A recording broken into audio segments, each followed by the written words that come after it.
Okay, let's come to discuss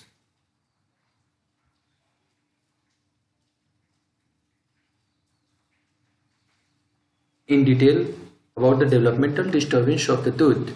According to the past lecture, we have discussed all the details regarding shape, size, form and function. Okay, so coming to discussing about the full last portion of the developmental disturbance of the tooth, we have left with defect of enamel, and these all have been covered, like true generalized microdontia, relative generalized microdontia. These all has been covered with you people. Okay, so coming to the last portion,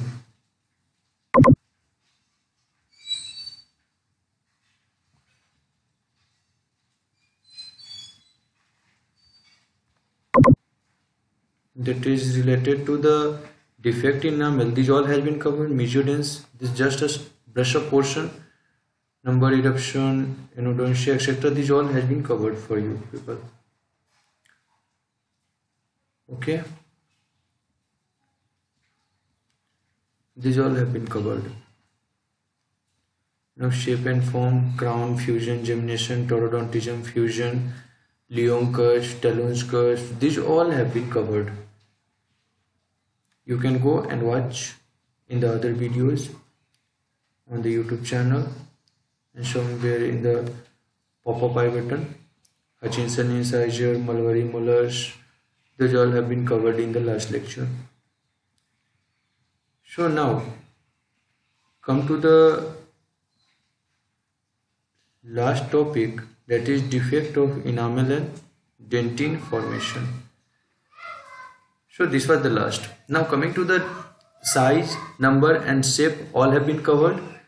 Coming to the defect of enamel and dentine, so the first one is amelogenesis imperfecta. What is amelogenesis imperfecta? You should remember what is first amelogenesis. This has been covered in the DADH first year, that what is amelogenesis. Amelo and genesis, these two terms can be broken down and represented as amelo. Ameloblast means enamel forming. Okay, formation of enamel. Amelogenesis means enamel forming, or amelogenesis means in formation of enamel. Imperfecta, not perfectly. Any defect in the formation of enamel is called as amelogenesis imperfecta. This is also called as hereditary enamel dysplasia. It is also called as hereditary brown enamel because in this condition the enamel becomes brown in color. You can watch here. In this condition also the enamel, that is opalescent teeth, means the teeth become opalescent in color. So this was all what we have discussed in the first year amelogenesis, and what are the defect in the formation of enamel. This is called as amelogenesis imperfecta. For the formation of enamel there are different steps, and these all steps were collectively called as amelogenesis. Okay, so come to the next topic.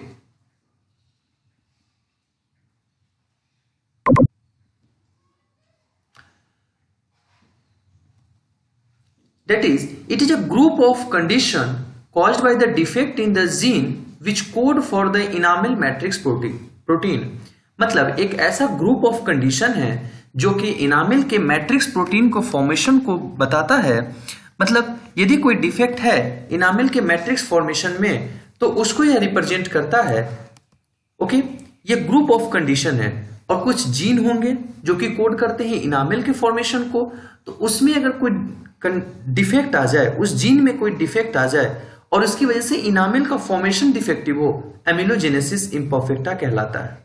There are some genes that code for the enamel formation. This is just a brush up that you have already studied in the first year DADH. That is, some protein are responsible for the enamel formation. They are amelogenin, enamelin, and the other. If mutated in the patient, if get mutated in any patient, यदि किसी patient में यह mutation कर लेता है यही सारे protein एमिलोजेनिन, इनामेलिन या फिर कोई अदर प्रोटीन्स, तो ये सब क्या करते हैं कि इनामेल के फॉर्मेशन को डिफेक्ट करते हैं, मतलब डिफेक्टिव इनामेल का फॉर्मेशन होता है. This is called as amelogenesis imperfecta. इससे क्या होता है कि यह डेंटिशन को भी खराब करता है, या तो डेसिडिवस डेंटिशन को भी अफेक्ट कर सकता है और परमानेंट डेंटिशन को भी अफेक्ट कर सकता है. Okay, this is classified on the pattern of inheritance. इसका जो क्लासिफिकेशन हुआ है किस इनहेरिटेंस पैटर्न पे हुआ है, या जो एक लेवल होता है इनहेरिटेंस का, उसके पैटर्न के बेसिस पे इसको क्लासिफाई किया गया है कि यह हाइपोप्लेजिया हो सकता है, हाइपोमैचुरेशन हो सकता है, या हाइपोकैल्सिफिकेशन हो सकता है. उसके बाद जो इसका ट्रीटमेंट प्लान की बात करते हैं, तो अभी तक तो कोई ट्रीटमेंट नहीं है, लेकिन कॉस्मेटिक ट्रीटमेंट जो है हम करते हैं. जैसे कि कैपिंग कर देते हैं हम किसी पेशेंट का, तो वो हमारा एक कॉस्मेटिक ट्रीटमेंट प्लान होता है. अब आते हैं हाइपोप्लास्टिक एमिलोजेनेसिस इम्परफेक्टा पे. इसमें क्या होता है कि हाइपोप्लास्टिक, टू टर्म एक साथ मिला, हाइपो मीन्स कम, plastic means enamel matrix. Okay, तो इनएडिक्वेट इनामेल मैट्रिक्स का जो फॉर्मेशन होगा, इनएडिक्वेट इनामेल मैट्रिक्स का जो फॉर्मेशन होगा, इसको हम बोलेंगे कि इसी कंप्लीट प्रोसेस को हम क्या बोलेंगे कि हाइपोप्लास्टिक एमिलोजेनेसिस इम्परफेक्टा हुआ है. देखिए, ये जो है इनकम्प्लीट इनामेल मैट्रिक्स का फॉर्मेशन हुआ है. ओके, जो इनकम्प्लीट इनामेल मैट्रिक्स का फॉर्मेशन होगा, जब कभी भी इनकम्प्लीट इनामेल मैट्रिक्स का फॉर्मेशन होगा, you can watch here, you can see here, आप सब ये देखो कि इसमें क्या हुआ है कि इनकम्प्लीट इनामेल मैट्रिक्स का फॉर्मेशन हुआ है. और जब इनकम्प्लीट इनामेल मैट्रिक्स का फॉर्मेशन होगा, तो उससे क्या होगा कि इनामेल कंप्लीटली डेवलप नहीं हो पाएगा. इनामेल का जो लेयर आना चाहिए था जितना, उतना नहीं आ पाएगा. इनामेल इज रैंडमली कहीं पे गड्ढे हो जाएंगे. देखो यहाँ पे पिटेड आपको दिख रहा होगा, पिटेड इनामेल बनेगा, क्योंकि एक फ्रेश अमाउंट में. अब एक कॉमन लेमन टर्म में बात करता हूं मैं कि आपके घर में 5 केजी चीनी की जरूरत है, और आपने क्या किया कि आप 3 केजी ही चीनी ला करके रख दिए घर में. 2 केजी जो चीनी का कमी होगा वो क्या कि, और आपने बोल दिया कि महीने दिन चलाना है आपको. उसमें क्या होगा कि किसी जगह पे कम रखा जाएगा, कभी नॉर्मल दिया जाएगा, कभी कम रख कर दिया जाएगा. तो इस तरीके से क्या होगा कि 19-20 करके कंप्लीट किया जाएगा पूरे मंथ का. इसी तरीके से यहां भी इनामेल का फॉर्मेशन होता है. क्या हुआ कि इनामेल जितना चाहिए था उतना इनामेल मिला नहीं. इनामेल उतना नहीं मिला तो कहीं पिट्स फॉर्मेशन हुआ, कहीं गड्ढे का जैसा आकार फॉर्म हुआ, तो कहीं ग्रूव बन गया, कहीं पे हार्ड और ट्रांसलूसेंट बन गया. तो इस तरीके से मैनेज किया गया इनामेल को. जितना इनामेल बना है उतने ही में टिथ को कवर करने की कोशिश किया गया, क्राउन को कवर करने की कोशिश किया गया. तो ये पूरा प्रोसेस था. इनामेल के हाइपोप्लास्टिक होने की वजह से क्या क्या हो सकता है, तो पिटेड इनामेल हो सकता है, हार्ड प्लस ट्रांसलूसेंट इनामेल हो सकता है, ग्रूव और बहुत थिन इनामेल हो सकता है. ओके, इसके बाद ये जो डिफेक्ट होता है कभी कभी स्टेन्ड हो जाता है, but teeth are not especially susceptible to caries. इसका ये मतलब आप नहीं लगाएंगे कभी भी कि दांत में केरीज हो जाएगा. नहीं, दांत में केरीज नहीं हो सकता है, कोई दिक्कत नहीं है. ठीक है, unless enamel is scanty and easily damaged, तब तक केरीज नहीं होगा. ये पॉइंट लिख लीजिए आप कि तब तक केरीज नहीं होगा जब तक इनामेल का अमाउंट बहुत कम हो ना जाए. ओके, और या फिर इनामेल डैमेज क्यों ना हो जाए, तब ये केरीज का प्रोसेस शुरू होगा और हाइपोप्लास्टिक एमिलोजेनेसिस इम्परफेक्टा होगा. इसके बाद बात करते हैं आपसे कि इससे क्या होगा. इससे इनामेल का थिकनेस रिड्यूस हो जाएगा, एबनॉर्मल कंटूर बनेगा इनामेल का, और एब्सेंट होगा इंटरप्रॉक्सिमल कॉन्टैक्ट पॉइंट में. आप देख सकते हैं कि यहाँ जो इंटरप्रॉक्सिमल कॉन्टैक्ट पॉइंट्स है, यहाँ इनामेल नहीं है. आप रेडियोग्राफ में देखिए कि इंटरप्रॉक्सिमल कॉन्टैक्ट पॉइंट्स पे इनामेल नहीं है, और चूंकि जब इनामिल नहीं है तो यहां पे क्या हो गया, इनामिल का अमाउंट कम था, इसलिए यहां पे इनामिल गया ही नहीं। सो कॉन्टूर पे इनामिल एबनॉर्मल हो जाएगा, एबनॉर्मल कंटूर का इनामिल रहेगा। उसके बाद इंटरप्रॉक्सिमल एरिया, जो कांटेक्ट पॉइंट होंगे, दो दांतों के बीच का जो कांटेक्ट एरिया होगा, यहां से इनामिल गायब हो जाएगा। और जब इनामिल गायब होगा तो दोनों के बीच में एक गैप दिखाई देगा जो कि रेडियोल्यूसेंट एरिया में कन्वर्ट हो जाएगा। जब रेडियोग्राफिकली हम इसको व्यू करेंगे तो इनामिल बल्क रिड्यूस होगा बल्क पे, और एक थिन लेयर होगा दिखाई देगा ऑक्लूजल सरफेस पे, एक थिन लेयर ऑफ इनामिल दिखाई देगा। इसमें बहुत क्लियरली आपको दिख रहा है एक थिन लेयर में इनामिल दिख रहा है। ओके, और इंटरप्रॉक्सिमल सरफेस पे भी कभी कभी एक थिन लेयर में दिखता है। डेंटिन और पल्प चैम्बर पर तो नॉर्मल रहेगा।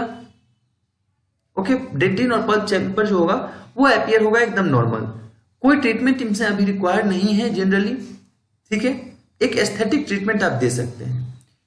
उसके बाद आता है हाइपोमैचुरेशन। नाम से ही क्लियर है कि मैच्योरिटी में कोई प्रॉब्लम आया है, अमाउंट कंप्लीट है बट मैच्योरिटी में प्रॉब्लम आ गया है।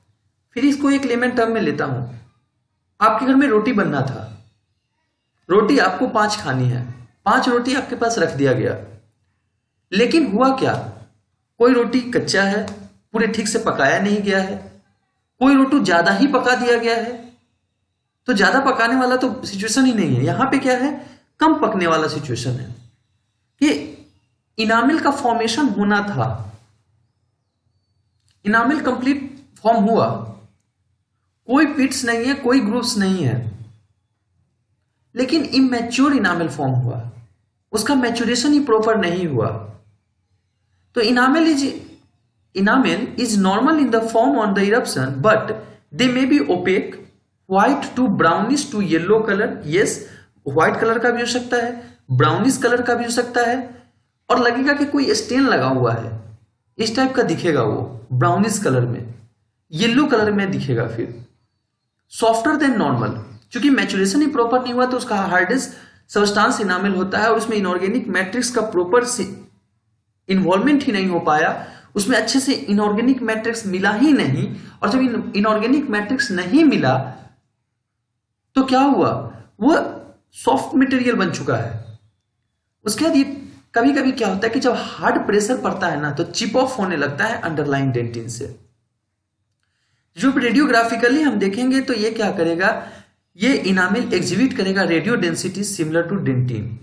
इसका जो रेडियो डेंसिटी आएगा, देखिए आप यहाँ पे कि radio density similar to dentin आएगा, देखिए यहाँ पे आपको radio density similar to dentin दिखाई दे रहा है। तो ये चीज रेडियोग्राफिकली हमें देखने को मिलता है। अब आता है हाइपोकैल्सिफाइड, मतलब कहने का क्या है, कैल्सिफिकेशन कम हुआ है, बाकी सारे स्टेप ठीक है, कैल्सिफिकेशन ही कम हुआ है, नॉर्मल क्वांटिटी में फॉर्म हुआ, कैल्सिफिकेशन प्रॉपर नहीं हुआ। अब कैल्सिफिकेशन जब प्रॉपर नहीं हुआ तो उसमें क्या हुआ, थिकनेस प्रॉपर है, नॉर्मल फॉर्म प्रॉपर है, लेकिन ये कमजोर है। जब कमजोर है प्रेशर पड़ेगा ब्रेक कर जाएगा। जब हम रेडियोग्राफ में देखेंगे तो ये चौकी अपीयरेंस का आएगा, ओपेक अपीयरेंस आएगा। आप यहां पे देखिए कि ब्रेक कर चुका है, ये देखिए पिट्स ग्रुप्स वगैरह बहुत ज्यादा बन गए, जबकि अमाउंट प्रॉपर है। ये मतलब अच्छे से कैल्सिफिकेशन ही नहीं हो पाया, एक शेप ही नहीं दे पाया टूथ को। जैसे जैसे टाइम के साथ फंक्शन होगा, कोरोनल इनामिल जो क्राउन के पोर्शन का इनामिल होगा रिमूव हो जाएगा। क्यों, क्योंकि कैल्सिफिकेशन प्रॉपर नहीं है, except for the cervical portion जो कि थोड़ा सा बेटर तरीके से कैल्सिफिकेशन हो जाता है सर्वाइकल पोर्शन पे। तो आप यहाँ पे देखेंगे कि थोड़ा सा है बट ऊपर का चिप ऑफ हो जाएगा। रेडियोग्राफिकली जब हम देखेंगे तो density of enamel plus dentin equal दिखेगा, लगेगा कि इनामिल और डेंटिन में आप कोई फर्क ही नहीं कर पाएंगे। अब सेकेंड आता है, तो हमने अभी तक देख लिया कि 3 प्रोसेस होता है, हाइपोमैचुरेशन, हाइपोप्लास्टिक एंड हाइपोकैल्सिफिकेशन। जो हाइपोमैचुरेशन था उसमें तो क्या था, अमाउंट सही था, ब्राउनिश कलर का हो गया था, मैचुरेशन में प्रॉब्लम थी, सॉफ्टर था देन द नॉर्मल। लेकिन जो हाइपोप्लास्टिक था उसमें अमाउंट कम था, इसलिए पिट्स और ग्रुप्स का फॉर्मेशन हो रहा था। लेकिन एक बात और है कि हाइपोकैल्सिफिकेशन जो उसमें क्राउन के पोर्शन पे जो इनामिल होना चाहिए वो हमारा कमजोर है, टूट गया, चिप ऑफ हो गया। अब आते हैं डेंटिनोजेनेसिस इम्परफेक्टा। नाम से क्लियर है कि डेंटिनोजेनेसिस, डेंटिन के फॉर्मेशन के प्रोसेस में कोई इंपरफेक्शन आया है, कोई डिफेक्ट आया है, this is called as dentinogenesis imperfecta. Okay, this is also called as hereditary opalescent dentin. Hereditary opalescent dentin कहने का मतलब क्या है कि डिसकलरेशन हुआ है टीथ का, तो ओपेलेसेंट कलर में दिखाई दिया, ओपेलेसेंट हमारा दिखाई दिया टीथ। कुछ प्रोटीन आपको बताया था मैंने डेंटिनोजेनेसिस पढ़ाते वक्त डीएडीएच में कि सियालो प्रोटीन नाम का एक प्रोटीन होता है जो डेंटिनोजेनेसिस में बहुत इंपॉर्टेंट होता है। जो ये सियालो प्रोटीन है इसमें म्यूटेशन हो गया है, जीन इनकोडिंग सियालो प्रोटीन में म्यूटेशन हो गया है, जिसकी वजह से डेंटिनोजेनेसिस परफेक्ट नहीं हो पाया है। जो डेंटिनोजेनेसिस हमारा इम्परफेक्ट हुआ है, आपको दिख रहा है स्लाइड्स में कि ये तो हमारा इनामिल का पोर्शन दिख रहा है, अब हमें डेंटिन देखना है। इसमें मैं भी रेडियोग्राफिक फीचर दिखाऊंगा आपको और वहां से बताऊंगा कि यह प्राइमरी और परमानेंट दोनों को अफेक्ट करता है। और इसमें क्या होता है कि ब्लू से लेकर के ब्राउन डिस्कलरेशन होने लगता है। जो ब्लू से लेकर के ब्राउन डिस्कलरेशन होता है यह डेंटिनोजेनेसिस इम्परफेक्टा होता है और यह बहुत ट्रांसल्यूसेंट दिखने लगता है। आप यहां देखिए कितना ट्रांसल्यूसेंट दिख रहा है, कितना चमक रहा है दूर से ही। इनामिल क्या था? इनामिल फ्रीक्वेंटली सेपरेट हो जाता है easily from the underlying defective dentin. क्योंकि इनामिल और डेंटिन को एक बॉन्ड बना के चलना था और ये बॉन्ड ही ब्रेक कर गया तो आराम से हम सेपरेट हो जाएंगे। एक बात बताइए, एक घर का बात बताता हूं आपको। एक फैमिली है, उसमें सब लोग बहुत प्यार से रहते हैं, ठीक है, एक दूसरे से बहुत क्लोज है, बहुत अच्छे से जुड़े हुए हैं। एक घर में फूट डाल दिया हमने, या फिर कोई एक डिफेक्टिव इंसान उसमें पैदा ले लिया उस घर में। एक बंदा जब डिफेक्टिव हो जाता है ना, वो क्या करता है, उस घर को तोड़ देता है, तो उसमें धीरे धीरे सब एक दूसरे से अलग होने लगते हैं। यही केस डेंटिनोजेनेसिस इम्परफेक्टा में भी हुआ। इनामिल बहुत प्यार से रह रहा था डेंटिन के साथ, लेकिन क्या हुआ कि जैसे ही डेंटिन डिफेक्टिव हुआ, इनामिल उससे दूर हो गया। यही तो कंडीशन हुआ है यहां पे। जब हम रेडियोग्राफिकली हमने देखा इस चीज को, तो हमने क्या देखा, क्राउन जो हुआ बल्बस क्राउन हमारा बना, सर्वाइकल पोर्शन पे कॉन्स्ट्रिक्शन हो गया, रूट पतला बना, और जो अर्ली ऑब्लिटरेशन ऑफ रूट हुआ कैनाल का एंड पल्प चेंबर का और रूट कैनाल का अर्ली ऑब्लिटरेशन हो चुका है। जितने पे होना चाहिए था ऑब्लिटरेशन उतना नहीं हुआ। अब आप देखो बल्बस क्राउन आपको दिख रहा है ये, लेकिन रूट आप देखो कितने पतले दिखाई दे रहे हैं आपको। इसका देखो, आप रेडियोग्राफिक देखो यहां से कितना पतला रूट दिख रहा है।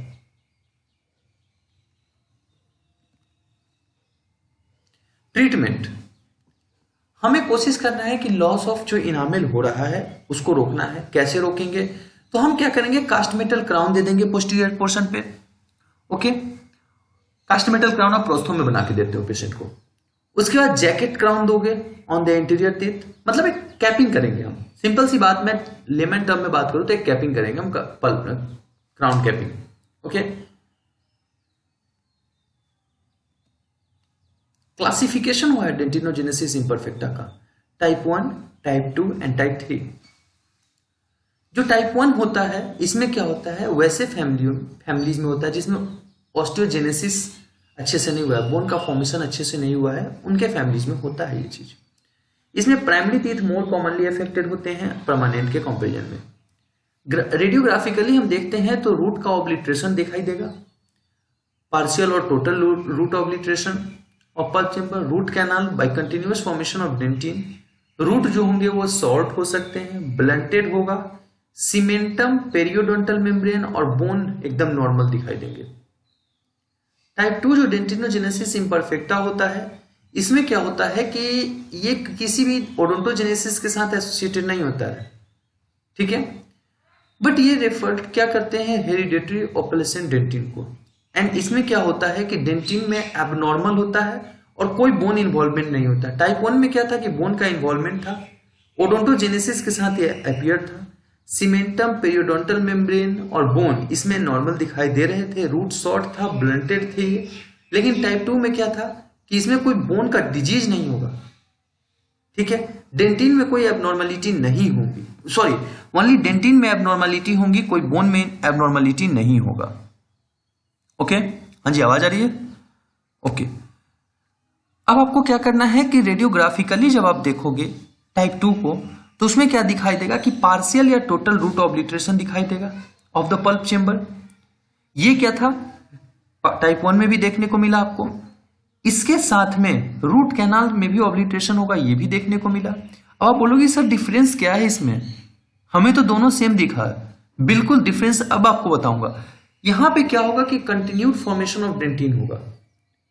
ओके, जब आप एक बात बताओ, टाइप 1 देख रहे थे वहां भी तो कंटिन्यूड फॉर्मेशन ऑफ डेंटिन हो रहा था, वहां भी रूट्स जो थे वो शॉर्ट थे, ब्लंटेड थे।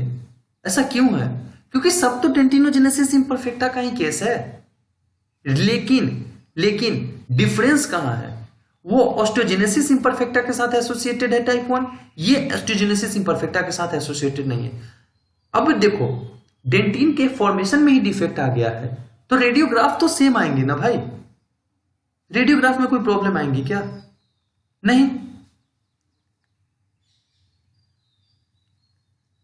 अब टाइप 3 को बोलते हैं ब्रैंडविन टाइप, क्योंकि इसको ब्रैंडविन नाम के एक साइंटिस्ट ने खोजा था। Racial isolate in the Maryland, multiple pulp exposure in the deciduous seen, not seen in type 1 and 2।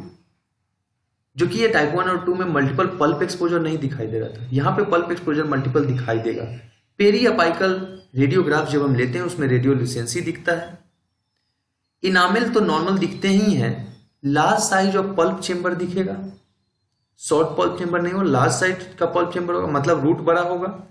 And is due not to resorption but rather to insufficient plus defective dentin formation. यहां पे क्या होता है कि यहां पे insufficient dentin और defective dentin formation की वजह से हुआ है।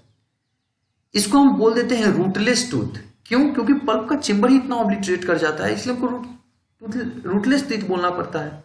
अब देखो, rare disturbance of dentin formation, normal enamel, okay, atypical dentin formation, abnormal pulpal morphology, pulp का मॉर्फोलॉजी एबनॉर्मल होगा, यही एक हेरिडेटरी डेंटिन है, डिजीज है। मतलब क्या है, जो डेंटिन डिस्प्लेजिया है हमारा, ओके, डेंटिनल डिस्प्लेजिया जो है ये भी एक हमारे फॉर्मेशन ऑफ डेंटिन में डिफेक्ट है। मैं आपसे बार बार कहता हूं, क्लीडोक्रेनियल डिस्प्लेजिया, डेंटिनल डिस्प्लेजिया, ये यही टर्म होते हैं हमारे। तो रूटलेस टूथ बोलते हैं इसको, दूसरा नाम जो होता है रूटलेस टूथ के नाम से जाना जाता है। यह rare disturbance of dentin formation होता है, okay, and atypical dentin formation होता है। इसमें क्या होता है, डेंटिन का जो फॉर्मेशन होगा वो प्रॉपर चैनल के थ्रू नहीं होगा, एबनॉर्मल पल्प का मॉर्फोलॉजी होगा और हेरिडिटरी डिजीज होगा। अब देखो इसमें कोई भी रूट आपको दिख नहीं रहे होंगे। क्लासिफिकेशन की बात करते हैं, type 1 radicular type, type 2 coronal type. Type 1 जो रेडिकुलर टाइप का होता है जिसमें रूट प्रेजेंट होते हैं, जो रूट पे होता है, इसमें क्या होता है कि both the dentition are affected,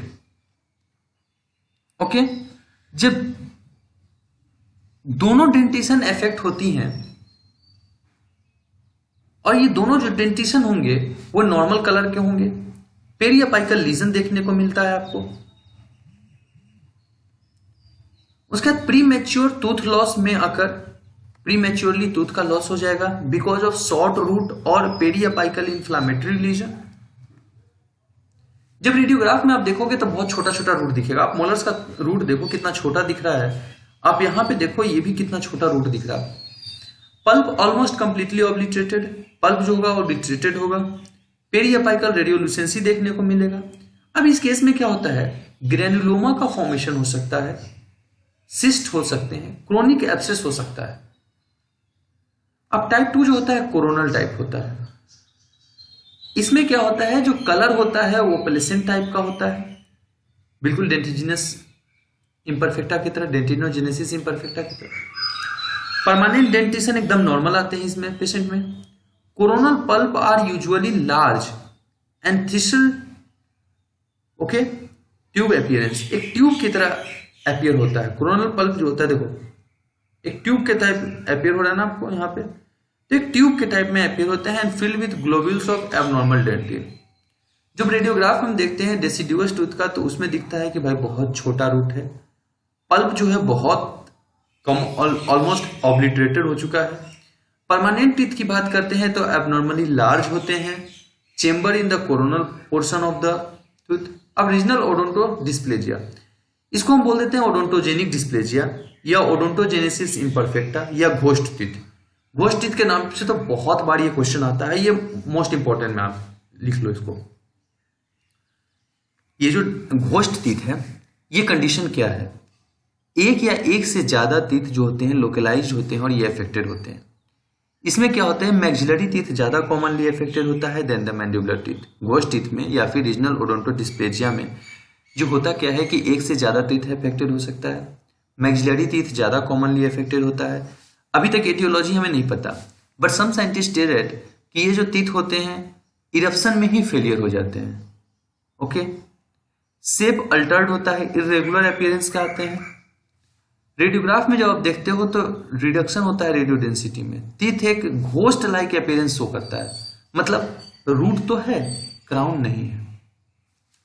both enamel plus dentin appear very thin, enamel और डेंटिन बहुत थीन होते हैं, पल्प चेम्बर एक्सट्रीमली लार्ज हो जाता है इसमें। ट्रीटमेंट की बात करूंगा तो poor cosmetic appearance of tooth, extraction with restored by prosthetic appliances. Treatment में वही कॉस्मेटिक अपीयरेंस बहुत पुअर होता है, तो इसमें कॉस्मेटिकली भी देखना है पेशेंट को।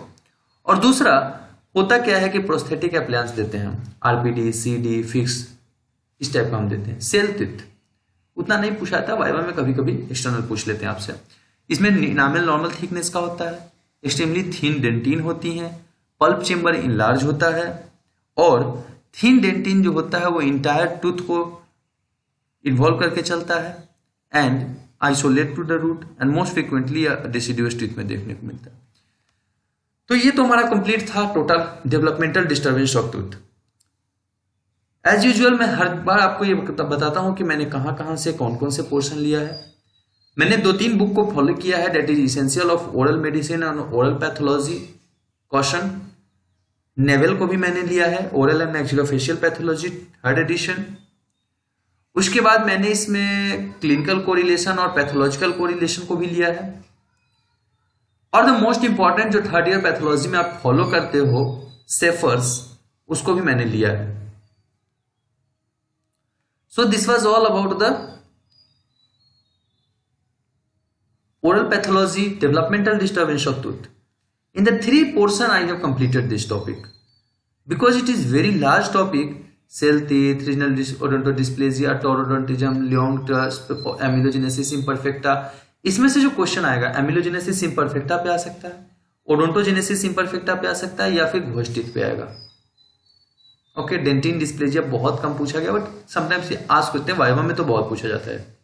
तो ये अब 4 टॉपिक अच्छे से कंप्लीट कर लेना। बाकी कोई भी प्रॉब्लम होता है आप मेरे से व्हाट्सएप ग्रुप पे पूछ सकते हो, या फिर इंस्टाग्राम आईडी फार्मेकोलॉजी अड्डा पे पूछ सकते हो। कमेंट बॉक्स में भी आप डाल दोगे, जो यूट्यूब पे देख रहे हैं इस वीडियो को, तो वो लोग मुझसे कमेंट बॉक्स में पूछ सकते हैं किसी भी तरीके का प्रॉब्लम। इवन वो मेरे व्हाट्सएप ग्रुप को भी ज्वाइन कर सकते हैं। तो डेट्स ऑल, ये था हमारा total topic developmental disturbance of tooth.